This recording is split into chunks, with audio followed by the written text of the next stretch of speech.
भगवद गीता अध्याय 5 कर्मसन्यास योग। श्लोक 12 से 20 संस्कृत हिंदी अनुवाद व अर्थ।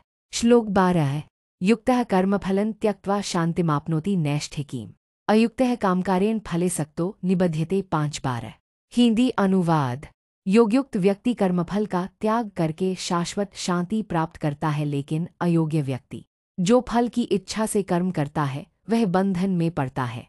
अर्थ फल त्याग करने से शांति मिलती है, जबकि फल की आसक्ति बंधन का कारण है। श्लोक 13 सर्वकर्माणि मनसा संन्यस्यास्ते सुखं वशी नवद्वारे पुरे देहि नैव कुर्वन्न कार्यं 5-13। हिंदी अनुवाद। जो इंद्रियों पर नियंत्रण रखता है वह मन से सभी कर्मों का संन्यास करके नवद्वारों वाले शरीर में रहते हुए सुखपूर्वक रहता है, न कुछ करता है न कराता है। अर्थ योगी शरीर के कर्मों को आत्मा से अलग मानकर मुक्त रहता है। श्लोक 14 है न कर्तृत्वं न कर्माणि लोकस्य सृजति प्रभो न कर्मफलस्योगं स्वभावस्तु प्रवर्तते 5-14। हिंदी अनुवाद। प्रभु परमात्मा न तो कर्तृत्व रचते हैं, न कर्म कराते हैं, न कर्मफल का संयोग करते हैं। यह सब जीव के स्वभाव माया से होता है। अर्थ कर्म का कारण जीव का स्वभाव है, परमात्मा नहीं।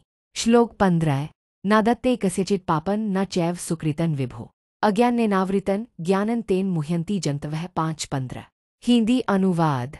परमात्मा किसी का पाप या पुण्य ग्रहण नहीं करते, ज्ञान अज्ञान से ढका हुआ है, इसलिए जीव मोह में पड़ता है। अर्थ अज्ञान के कारण ही मनुष्य पाप पुण्य में बंधता है। श्लोक 16 है ज्ञानेन तु तद्ज्ञानं येषा नाशितमात्मनः तेषामादित्यज्ञानं प्रकाशयति तत्परं 5-16। हिंदी अनुवाद।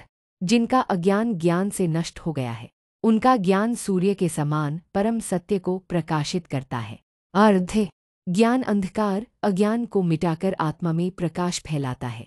श्लोक 17 है तद्बुद्धेस्तदात्मानस्तन्निष्ठास्तपराया गच्छन्त्यपुनरावृत्ति ज्ञान निर्धूतकल्मषाः 5-17। हिंदी अनुवाद।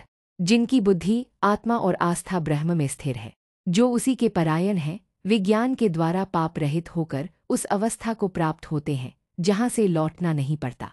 अर्थ जो ब्रह्म में स्थित हो जाता है वह पुनर्जन्म से मुक्त हो जाता है। श्लोक 18 है विद्या विनय संपन्ने ब्राह्मणे गवि हस्तिनि शुनि चैव शुपाके च पंडिता समदर्शिनः 5-18। हिंदी अनुवाद। विद्या और विनय से संपन्न ब्राह्मण गाय, हाथी, कुत्ता और चांडाल में ज्ञानी व्यक्ति समान भाव से देखता है। अर्थ सच्चा ज्ञानी सभी प्राणियों में आत्मा को समान देखता है। श्लोक 19 इहैव तैर्जितः सर्गो येषां साम्ये स्थितं मनः निर्दोषं हि समं ब्रह्म तस्माद् ब्रह्मणि ते स्थिताः 5-19। हिंदी अनुवाद।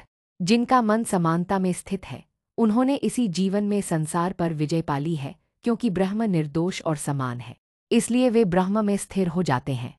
अर्थ समान भाव रखने वाला व्यक्ति जीवन में ही मुक्ति का अनुभव करता है।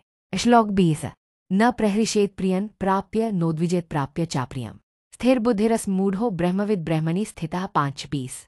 हिंदी अनुवाद।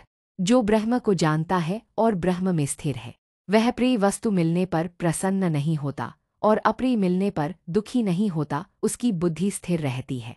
अर्थ ज्ञानी व्यक्ति सुख दुख लाभ हानि में समान रहता है,